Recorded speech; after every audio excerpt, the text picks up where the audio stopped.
Hola, ¿cómo están? Bienvenidos a un episodio más de Escena del Crimen.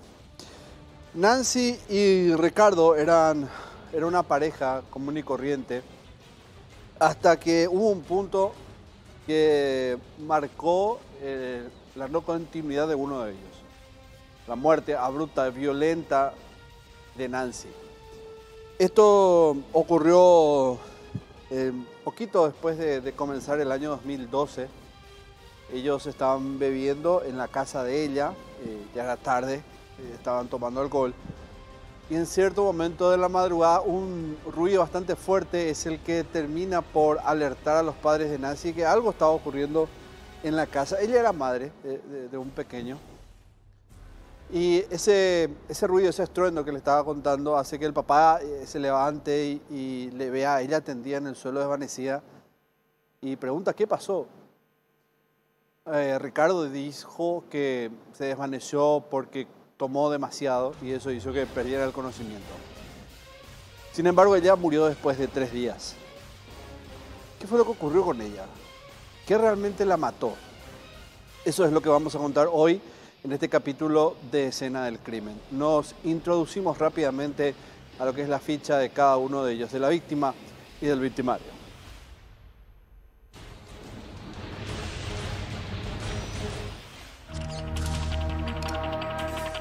Perfiles. Víctima.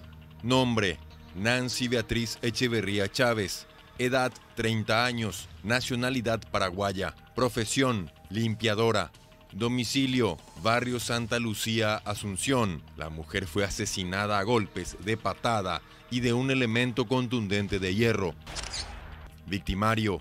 Nombre: Ricardo Aguilar Gavilán. Edad: 48 años. Nacionalidad: paraguaya. Seudónimo: Ricardo Medina, alias El Pelado. Profesión: electricista. Domicilio: Barrio Villa Guaraní.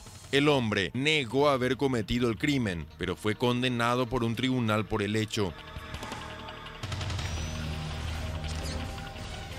Ella tenía 30 años, como lo vieron, el 48. Se llevaban varios años. Había mucho tiempo de diferencia cuando ocurrió esta situación. Les decía, era marzo del año 2012 cuando ocurre esta situación que termina con ella muerta. Les decía que todo comienza con el consumo de alcohol de los dos, ¿verdad? Se citaron, era un día normal para cualquiera de los dos. Al parecer eso fue lo que ocurrió, se sentaron, estaban tomando. Y muy entrada la noche es que ocurre este ruido.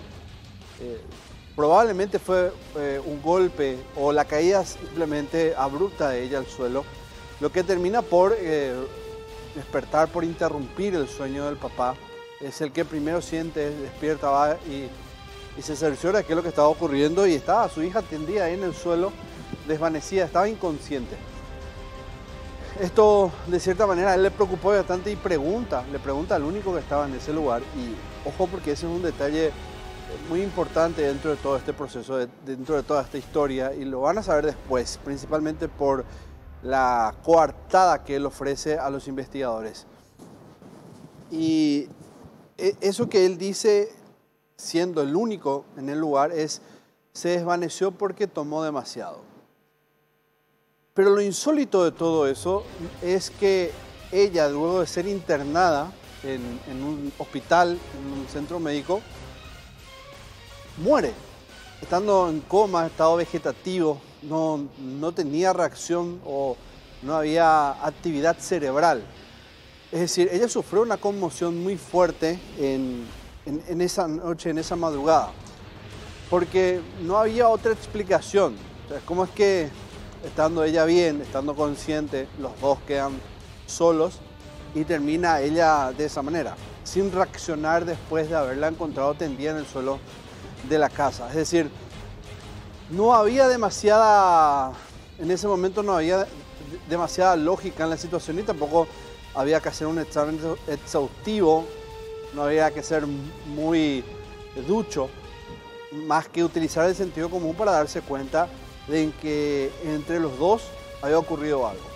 Más aún cuando con el paso de los minutos ciertas zonas de su cuerpo comienzan a cambiar de color y se tornan en hematomas, lo que determina evidentemente que ella fue muy golpeada, brutalmente castigada.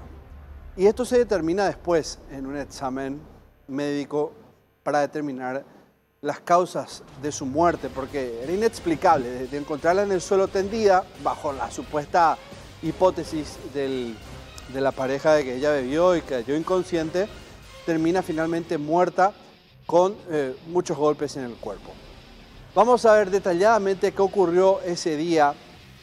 Presten atención a esos momentos de cómo se fue desenvolviendo y principalmente los pocos recursos en cuanto a coartadas que tenía el sospechoso. Principalmente la policía, el primero que comenzó a dudar fue de este hombre. Esto había ocurrido.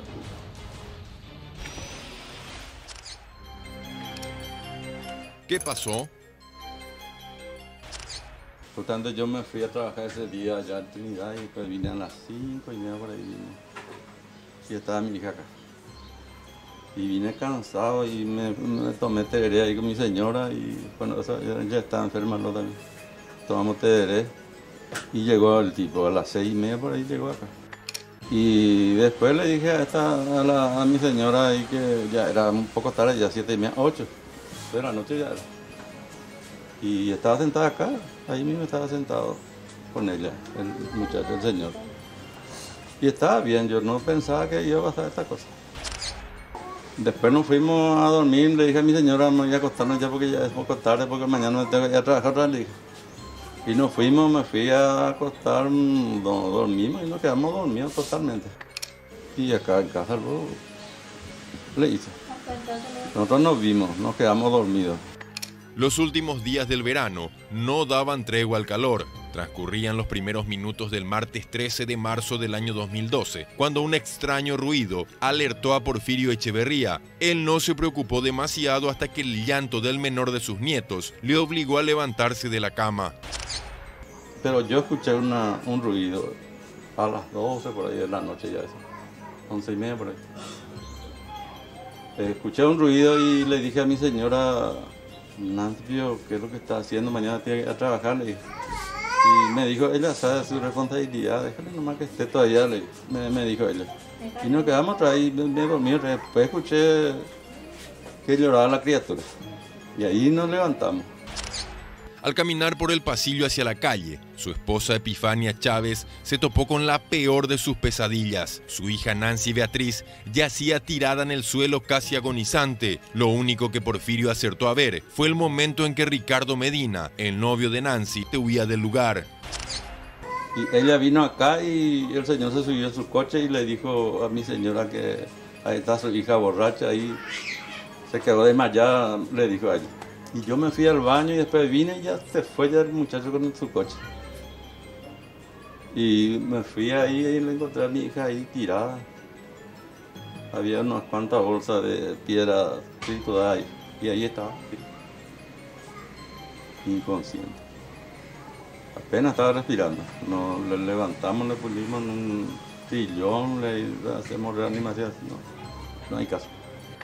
Nosotros inclusive empezábamos de que al subirse en el auto se iba ella a buscar a cualquier ambulancia o cualquier ayuda y no pasó eso. Nosotros esperábamos nosotros que él llegaba con alguna ambulancia o algo, pero él con música alta y riéndose salió y se fue en su auto. La mujer de 31 años presentaba golpes en varias partes del cuerpo. Sus parientes intentaron reanimarla, pero la chica no respondía. A su lado estaba su pequeño de entonces 1 año y 5 meses, quien observó todo lo ocurrido y lloraba desesperadamente. Una de las hijas también fue golpeada por el hombre. Él le llegó a ver cuando eso porque estaba en el brazo de su mamá, cuando le pasó las cosas a mi hermano. O sea que él le pegó estando la criatura en su regazo. Sí. Y ahí él empezó a llorar. Y por eso mis papás y eso se tuvieron que levantar. Su hija, la mayor, estaban durmiendo y él se va, le despierta y le dice, Lizzy, levántate, ahora te toca a vos atenderle a tu hermanito, le dice. Y se levanta y ella le dice, ¿y mi mamá? Ahí está tirada, está borracha, anda a verle, le dice. Se va como para alzarle o verle a la mamá, él le da un codazo a la nena y le tira por la pared. Alrededor de ellos buscaron su aparato celular para llamar a emergencias, pero el teléfono no aparecía. Ricardo se lo había llevado. Desesperados, buscaron ayuda de vecinos para poder trasladarla hasta el entonces Hospital de Emergencias Médicas, donde la familia Echeverría Chávez se enfrentaría a una de las más duras batallas, hasta el momento en que Nancy dejó de respirar. Y la llevamos acá en la CIME urgente, justamente acá el muchacho Mazacote me ayudó cuando eso. Vino con su coche a esa hora justamente y le pedí auxilio y me llevó en el hospital. Y acá no nos agarró, acá nos dijeron que nos vayamos allá en emergencia médica y nos fuimos otra vez. Pero ella ya estaba mal ya. Yo nomás le atajaba así su cuello porque ya estaba totalmente destrozada prácticamente. No tenía heridas aquí, acá por acá no se veía herida, pero adentro tenía todo golpeado.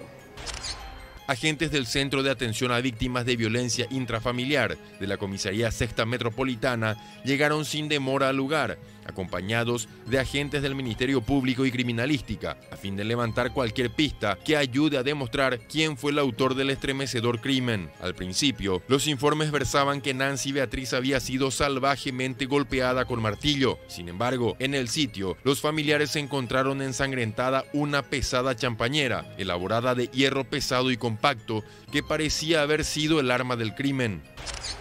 Porque tenía una champanera y tomaba una cerveza. Acá tenía el copetín mi sobrino y ahí compraba una cerveza y eso es lo que tenía.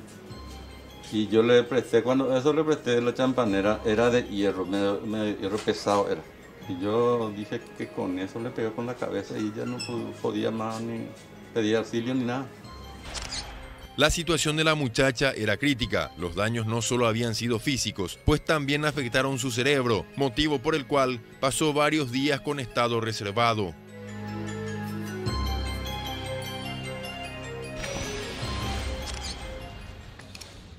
Bueno, evidentemente que esos golpes fueron tan fuertes que provocaron no solo la inconsciencia de la víctima de Nancy Benítez, sino que el hecho de que la hayan tenido que llevar de urgencia ahí a la CIMED, como describía este hombre, el papá, sino que haya provocado una intervención médica para mantener su cuerpo respirando, ¿no? Agregando nada más que luego de la CIMED, donde fueron rechazados, el padre lo llevó, a ella la llevaron hasta emergencias médicas, en aquel entonces hoy Hospital del Trauma.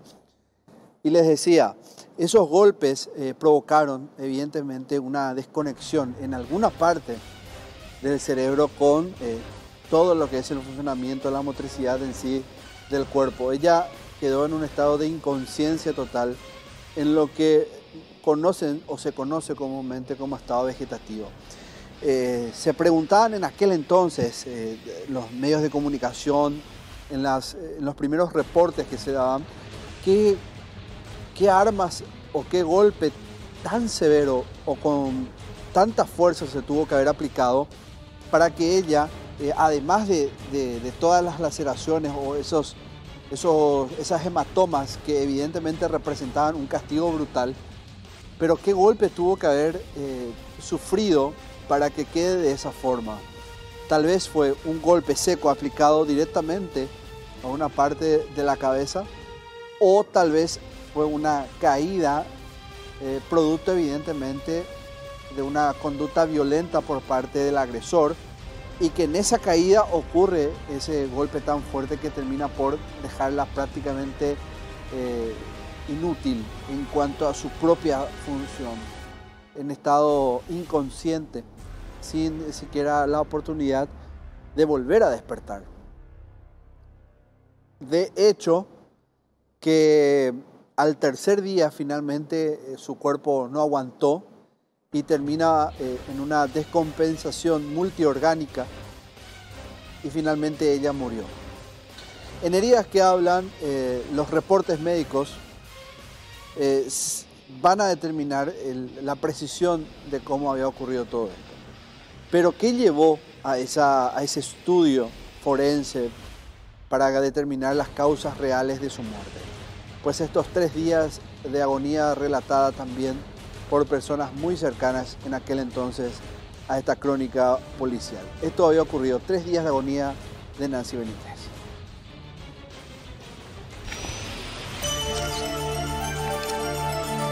Tres días de agonía. Una larga y agónica muerte fue la que soportó Nancy Beatriz en una cama del Hospital de Emergencias Médicas. Su lucha por seguir viviendo se extendió por 3 días, donde los médicos apostaron todas sus energías por mantenerla viva. La mujer cayó en un profundo sueño, quedando con muerte cerebral desde entonces. Y esto nos lo llevamos al hospital y nos quedamos ahí 3 días. Y a los 3 días lo que nos dijo el doctor que ya no tiene más vida. Era difícil en ese momento para mí porque yo lo que andaba por ella. La noche al otro día y al llegar a una hora ya los doctores me dijeron que está totalmente golpeado, su hija no tiene más vida. Prácticamente él me dijo así. Y se quedó ahí, quedó entubada y después nos dijo otra vez el doctor que ya no hay más casos, que sufrió un infarto otra vez ahí, que decía aquello. Y después esa noche nos quedamos otra vez, 3 días se quedó ahí. Y una noche nos dijo el doctor, vino a hablar con nosotros y a ver si podíamos donar los órganos. Luego de 3 días en terapia intensiva y ser sometida a varias intervenciones quirúrgicas, el 16 de marzo de aquel año 2012, cuando las manecillas del reloj marcaron la hora 0:50, Nancy dejó de respirar. Sus restos fueron trasladados hasta la morgue judicial de Asunción para la autopsia correspondiente y posterior fueron entregados a sus familiares. Su féretro fue llevado hasta su vivienda, donde la velaron. Tras su muerte, familiares revelaron detalles de la traumática relación que ella llevaba con Ricardo, pero dijeron que no se atrevían a denunciarlo. Para ellos se volvió algo normal el hecho de que tanto en tanto ella apareciera con hematomas y moretones. Los celos y la violencia eran sus mayores defectos. Yo siempre le decía a mamá, a mí no me cae bien ese muchacho. Algo a mí me decía, pero a mí no me caía bien el muchacho. Pero nunca él llegó a presentar así en violencia enfrente de ella ni enfrente de nosotros. Pero de que era celoso, era celoso. Porque cuando mi hermana estaba embarazada del nenito, él le había dicho a él de que aborte la criatura. Y ella no siguió ese ritmo, no siguió. Ella decidió tenerle nomás a su bebé. Y un año después recién él volvió a aparecer. En el día que hablan ustedes van a entender finalmente esa pieza de rompecabezas que falta dentro de lo que es de lo que hasta ahora resulta la incógnita de por qué termina ella con una muerte cerebral, por qué ese desvanecimiento y el estado vegetativo. ¿Cómo es que finalmente Nancy Beatriz cae, digamos, sin posibilidad de despertar con posterioridad y fallece luego de 72 horas? Ese golpe lo recibió en la nuca. Ese fue el golpe prácticamente fulminante.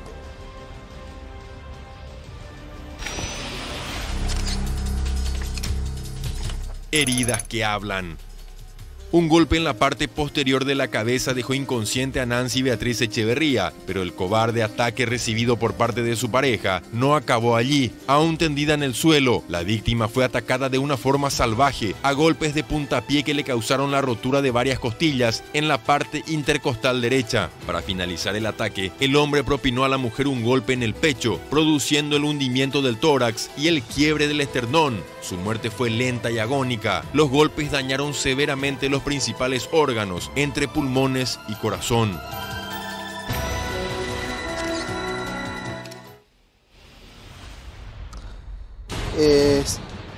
Los golpes que había recibido Nancy evidentemente establecieron 2 épocas diferentes. Una, las recientes, las que eran visibles, que los médicos pudieron notar apenas ella llegó hasta emergencias médicas en aquel entonces, y había golpes que se dicen técnicamente de larga data, que habla de evidentemente la sistemática golpiza a la que ella era sometida, de un hombre que evidentemente la tenía de esa forma, sometiéndola al temor, sometiéndola a una guerra psicológica y quién sabe qué situaciones.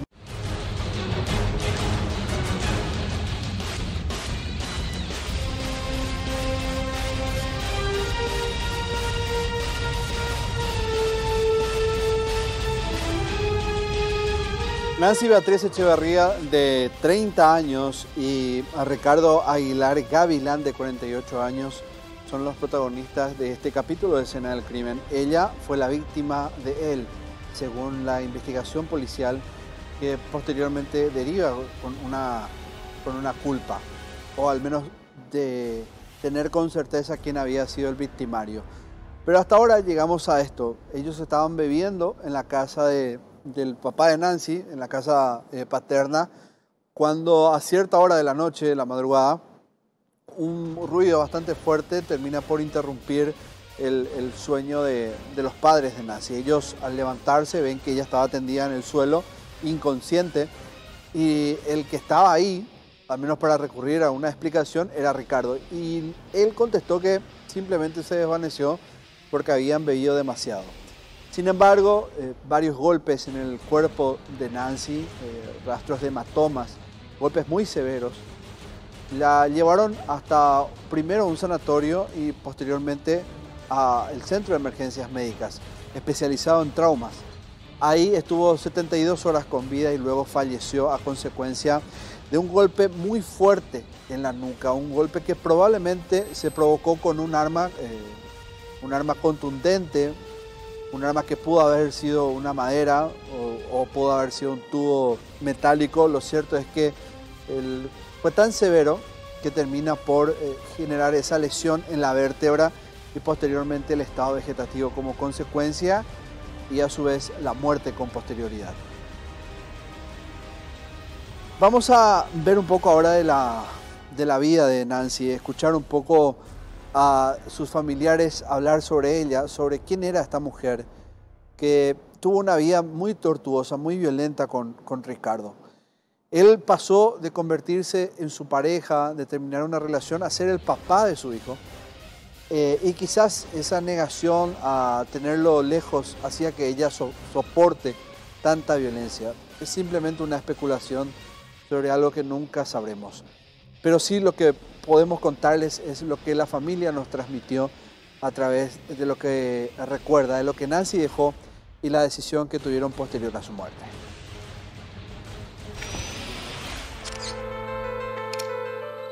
El recuerdo de Nancy. Cariñosa y servicial, así la recuerdan hasta hoy en día sus familiares a Nancy Beatriz Echeverría, nacida un día antes del cumpleaños de su madre, doña Epifania Chávez, el 10 de julio de 1981. Fue asesinada 4 meses antes de cumplir sus 31 años. Muchas cosas buenas porque era muy colaboradora. Y además que con su mamá se iba en el hospital, en cualquier parte, iba a conseguir cualquier cosa.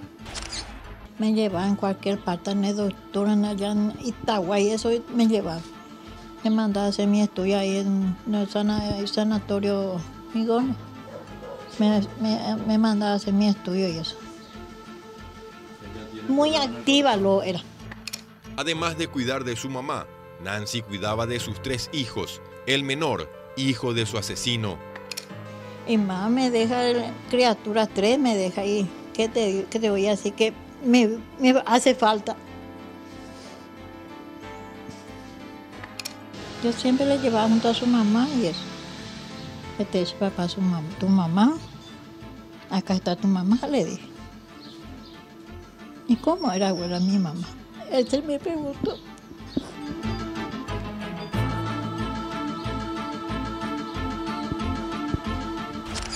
Solo una semana antes de su muerte, la joven madre reveló un deseo que tras su fallecimiento, sus parientes decidieron cumplir. 8 días antes nos había dicho a nosotros, vio por la tele, que una nenita llamada Betania necesitaba una donación de riñón. Y ella le dijo a mi mamá, Shenga, ura eika tú a donar su pelacio riñón. Y 8 días después, ya le pasó allá eso. Y la nenita lloraba pidiendo la donación para su riñón. Y ella salió y le dijo a la mamá, senga una mamá, le dijo. Era para Betania, era cuando eso, que necesitaba riñón, la nenita. Y ella me dijo que para donarle a... Yo me comprometo para donarle a ella, si me pasa algo así, a la nena. Pero lastimosamente no es compatible porque era... no sé cómo. Le voy a explicar, los doctores dicen que no era compatible para ella, para la nena. No decidimos. Como ella quería, lo hicimos. Ante esta situación, sus familiares decidieron destinar sus órganos a otras personas que también los necesitaban. Y entonces donó y justamente le tocó a un señor de acá, el IPS, que había listado 6 años. Y ahora está bien el señor, trabaja otra vez. Venía acá de vez en cuando. Y a una señorita también, una estudiante que lo donó su córnea. Ella sí que no viene luego acá, no sabemos qué le pasó ni... Pero nos dijeron que se quedó viendo bien otra vez. Era estudiante la chica. Que los corazones, eso no se puede porque estaba golpeado, los pulmones estaban golpeados, un desastre. Estaba dañado por los golpes. Tenía, no sé, 6 costillas rotas y el pulmón casi destrozado, ¿no? Desastre. Así me dijeron el doctor allá en el hospital. Bueno, finalmente no habían demasiadas vueltas que dar en relación a la investigación. Había una sola persona dentro de la casa. Los testigos, si bien no fueron presenciales, ellos podían dar fe que Nancy estaba en compañía de su pareja, de Ricardo. Hablamos de los papás de ella, quienes estaban durmiendo en la casa, en una habitación no muy lejos del lugar donde finalmente ellos se sientan a tomar esa cerveza. Y entonces no quedaba demasiada lógica que aplicarle al tema, más que evidentemente ponerlo a disposición preventiva. Y esto fue lo que ocurrió. ¿Dónde y cómo detuvieron a Ricardo? Este fue el trabajo policial.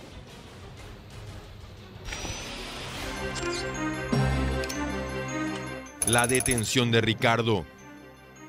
Las 48 horas más difíciles de sus vidas habían transcurrido para los familiares de Nancy Elizabeth, mientras solo rogaban por la recuperación de la joven. Una noticia les hizo celebrar. Ricardo había sido detenido. Sobre la avenida Las Residentas de la ciudad de Luque, agentes de homicidios de investigación de delitos lo interceptaron. Él negó rotundamente haber asesinado a la mujer. Nada no pasó. No. Pues ella está mal, Ricardo. No sé yo nada. Pero ella tiene muerte cerebral, fue brutalmente golpeada. Te acusa a vos como el responsable de todo eso. Tras su detención, en principio el criminal fue imputado por el fiscal Alexis Takahashi por tentativa de homicidio, pero tras la muerte de la mujer, la imputación se amplió a homicidio doloso. Ante esta situación, el hombre compareció ante el juez Gustavo Amarilla, que dispuso su prisión preventiva en la penitenciaría de Tacumbú. Creo que lo conveniente es que ya guarde reclusión la Penitenciaría Nacional de Tacumbú. ¿Existe peligro de fuga, doctor? Lógico, o sea, hay muchos actos de investigación que tienen que iniciarse a partir de ahora. Si bien la defensa pidió en la audiencia de imposición de medidas que su cliente guarde reclusión en el Departamento de Investigación de Delitos o en judiciales de la policía, el magistrado no dio lugar al pedido. El asesino alegó que la noche de la golpiza estuvo con su mujer hasta las 21 horas y salió de la casa. Lo deleznable de toda esta situación no quedó solo en los golpes, en el maltrato físico, psicológico que recibía Nancy, sino que anterior a ello, la mentira. Ahí se basaba también otra de las violencias generadas por Ricardo, porque tenía una doble vida. Él tenía una esposa, tenía hijos, y de todo esto se enteró la familia posterior a la muerte de Nancy. Lo que no sabremos es si ella en algún momento se había enterado de todo esto. Esto fue lo que ocurrió posterior a la muerte de Nancy.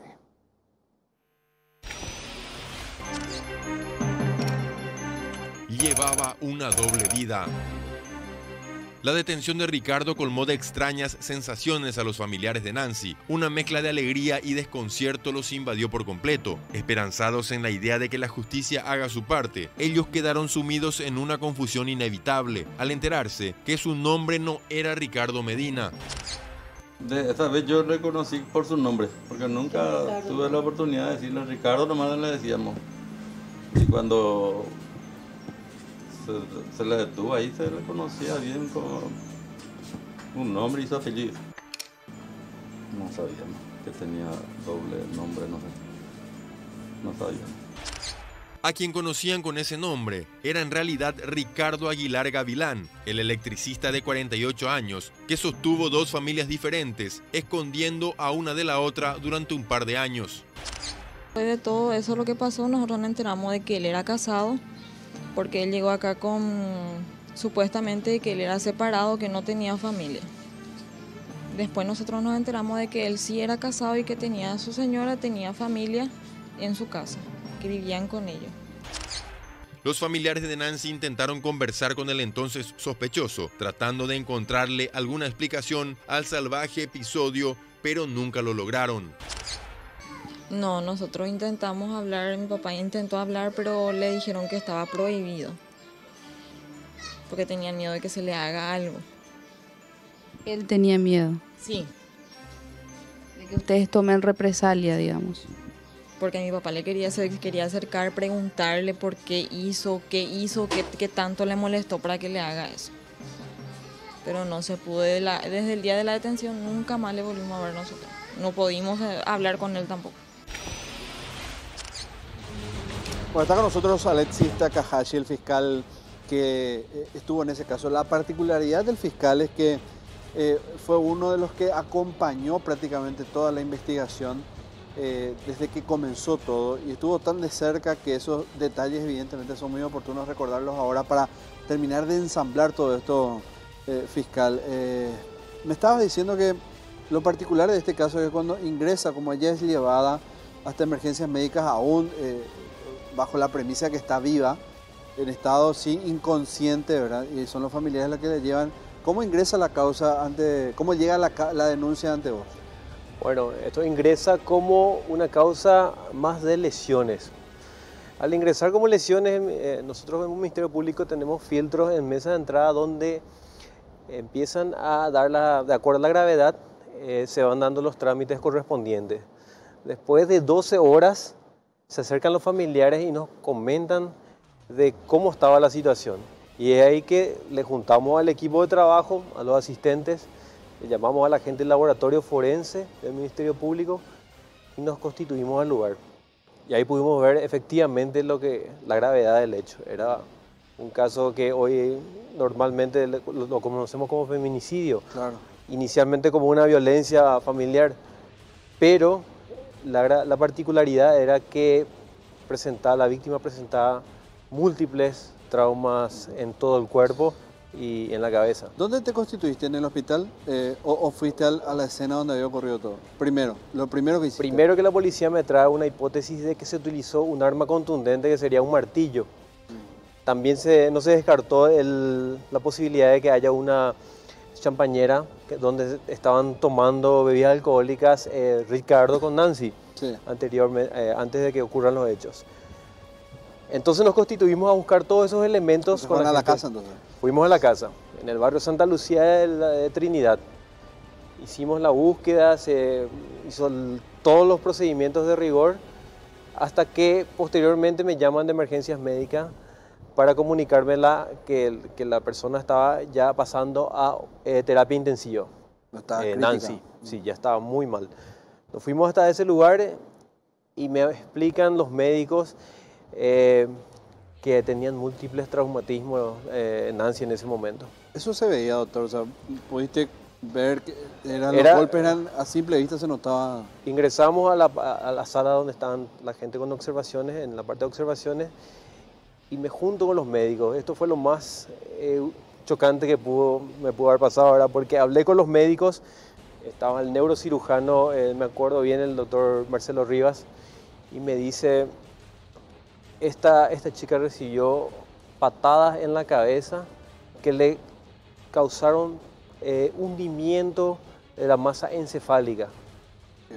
Tenía hundimiento en la parte del tórax, costillas rotas. Me dijo, no podemos explicarnos acá entre todos los médicos qué pudo haberle pasado en la cabeza a la persona que realizó este tipo de actos. El golpe no fue solo en la nuca, sino que los médicos te dijeron acá evidentemente que hay rastros de un zapato o por el tipo de fuerza aplicada, evidentemente que tuvo que ser una patada. Me explicaron, yo insistía con los golpes causados por algún tipo de herramienta o algún otro objeto y ellos me sostuvieron en todo momento que habían golpes de puño y puntapiés. Es lo que ellos aclararon en ese momento y es lo que empezó para el Ministerio Público a tener, para tener un norte en nuestra investigación. Bueno, ¿y después qué hiciste? Después de esa junta médica, ¿qué pediste? ¿Cuál fue el siguiente paso? El siguiente paso fue reunirle al equipo de homicidios del Departamento de Investigaciones, que inmediatamente se constituyó ahí. Hicimos un recorrido. Primero averiguamos dónde era el domicilio de Ricardo, como para hacer el seguimiento. Evidentemente se tuvo que dirigir hacia su domicilio o algún otro lugar, pero individualizamos las cámaras 911 que se encontraban en las arterias principales de la zona.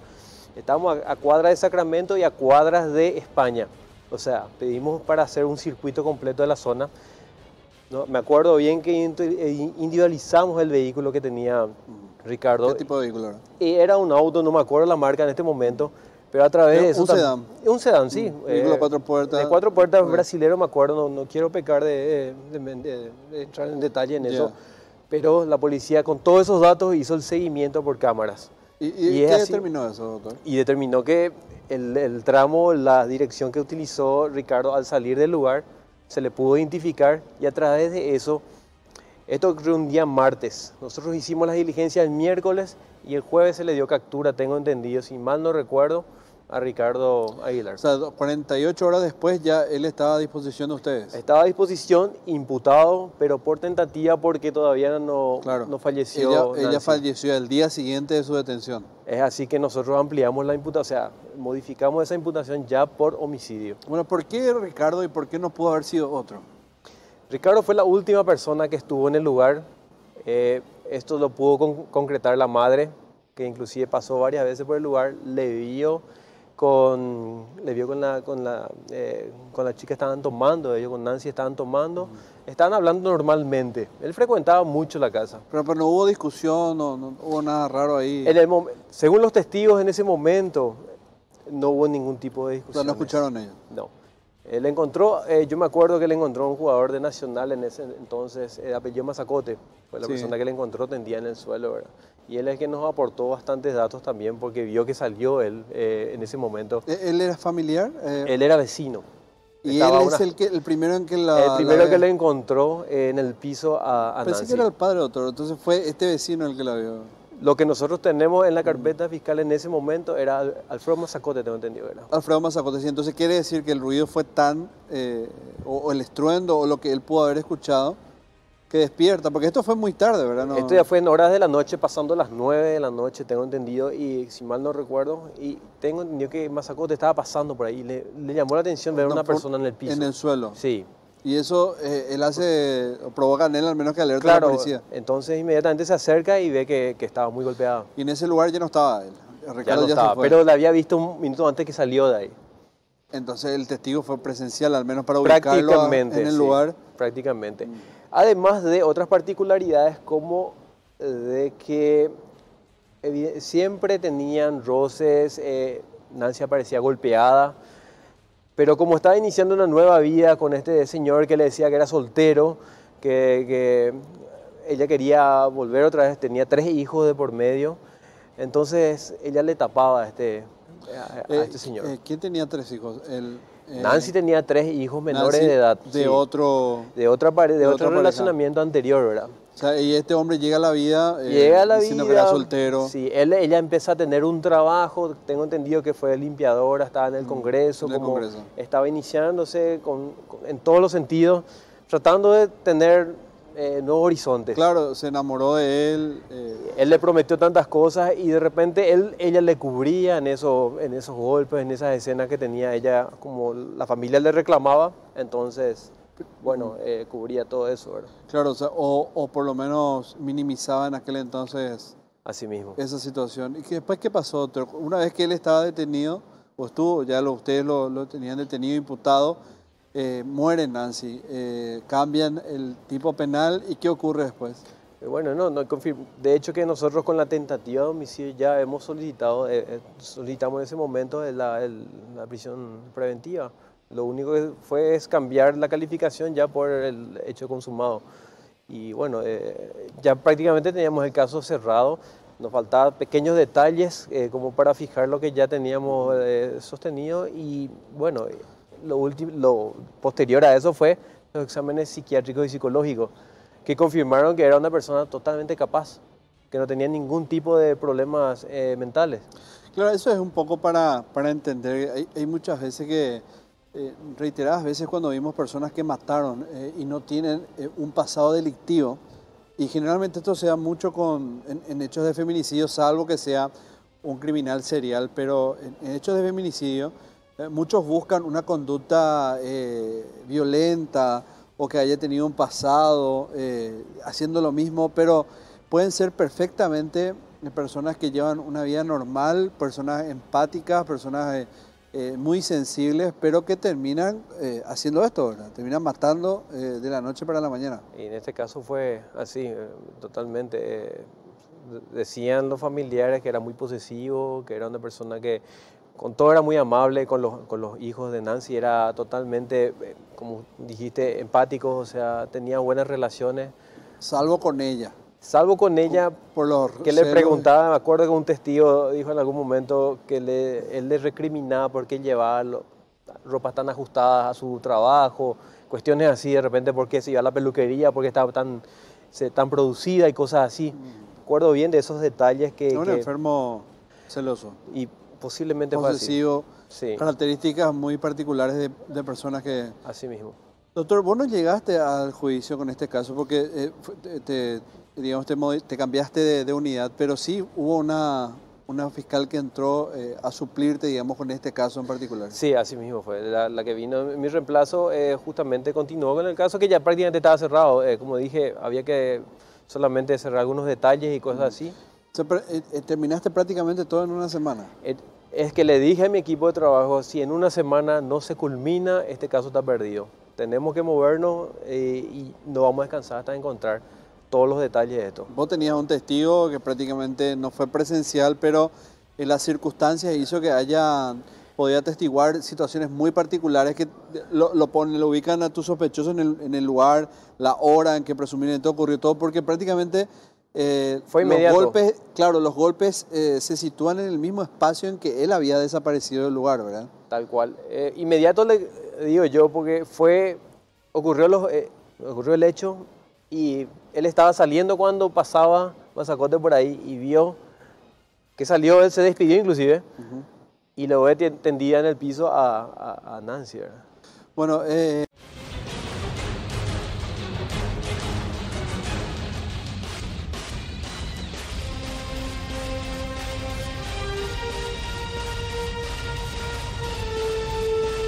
Nancy Beatriz Echeverría tenía 30 años cuando fue asesinada por, en ese entonces, su pareja. Un hombre que ya la violentaba anteriormente y ella muchas veces cayó esos arranques de celo sin motivo alguno, ese sentido posesivo, características de un feminicida. Lo que hoy conocemos como un feminicida, en aquel entonces, por el tiempo, estamos hablando del año 2012, no estaba calificado como tal. Ella fue brutalmente golpeada, los golpes fueron patadas en el pecho, la cabeza, lo que produce un estado vegetativo, un estado de coma que posteriormente termina con su muerte luego de 72 horas.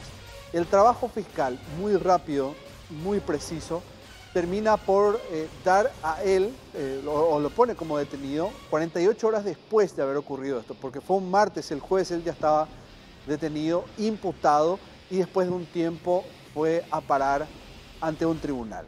La condena, vamos a verla ahora.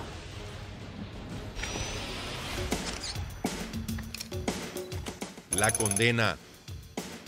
2 años y 8 meses después de la muerte de Nancy Beatriz, finalmente el electricista Ricardo Aguilar Gavilán se enfrentó a los tribunales. El caso, que al principio fue investigado por el fiscal Takahashi, quedó en manos del fiscal Luis Muniagurria, quien defendió la acusación de su colega Claudia Moris y solicitó la pena de 30 años de encierro por haberse cometido con ensañamiento.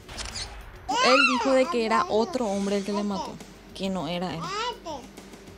Esa es la versión que él mantuvo siempre desde el primer día del juicio, que él no fue. Y riéndose prácticamente decía eso, porque le miraba a mi mamá y se reía diciéndole eso al juez. Porque cuando yo pasé a declarar, él decía así con su cabeza o hacía gestos con su cabeza cuando yo estaba declarando, o cuando mi mamá declaraba. Y se reía de nosotros. Y la verdad que era muy difícil tenerlo otra vez, volver a tenerlo otra vez enfrente de nosotros, después de todo lo que ya hizo, y presentarnos otra vez enfrente de él, ya era muy difícil para nosotros. Sentía una rabia, impotencia, que no sé, le quería agarrar y no sé. Pero no sé, no pensaba de matarle ni nada, pero sentía una rabia y impotencia, no podía, quería gritarle y decirle asesino y aquello, pero me callaba, él siempre se reía así de nosotros.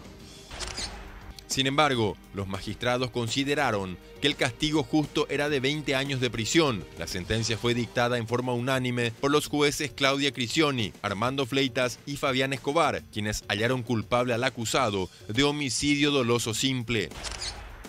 Yo creo que se merecía más, porque 20 años es muy poco para mí, para lo que él hizo. Nosotros esperamos la pena máxima, pero por el supuesto problema psiquiátrico no se podía, porque esa era su única defensa. Él solo estaba ahí, no, su familia, nadie no estaba ahí, su esposa, nadie. Su abogado defensor, Luciano Garrido, pidió la absolución del acusado, ya que según él no se probó que hubo pelea ni que fue el autor del hecho.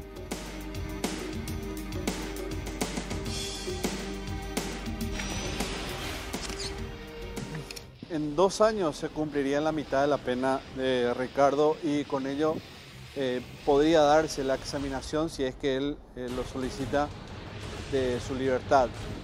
¿Verdad? Evidentemente que esto está sometido al criterio de un tribunal. Lastimosamente, digo así, haciéndome eco un poco de lo que decía el fiscal natural de esta causa, se calificó como homicidio simple sin tener en cuenta la alevosía del hecho. Golpes en el pecho, golpes en la cabeza, hundimiento de cráneo, hundimiento en la masa encefálica, varios hematomas en el cuerpo, daño psicológico y otras tantas cosas, de ninguna manera pueden entrar en el concepto de un homicidio simple. Un pequeño detalle y una crítica hacia el sistema judicial que quizás no tuvo en cuenta esto, no hiló lo que se había hecho en un principio y demasiado bien, que fue una rápida persecución penal de los hechos que estaban a la vista, sin demasiadas vueltas. No era un caso complejo en el sentido de que no habían cabos sueltos difíciles de ver. Sin embargo, esto quedó de esta forma. Los hijos de esta joven, de esta chica, hoy en día están cursando la etapa escolar, la mayor, a punto de entrar a la actividad escolar terciaria. Siguen ellos viviendo con sus abuelos y llevando una vida ante la ausencia de su madre. Y esperemos que casos como este, que si bien ya ocurrieron hace tiempo, sirvan algún tipo como aleccionamiento, de alguna manera como enseñanza al sistema judicial, de que tienen que tener esos pequeños detalles en cuenta a la hora de enfrentarse a una persona como esta. No hace falta tener un pasado escabroso para convertirse en un verdadero monstruo. Muchas gracias por la compañía y nos reencontramos la próxima semana. Y no olvide que puede volver a ver este capítulo el domingo. Muchas gracias. Adiós.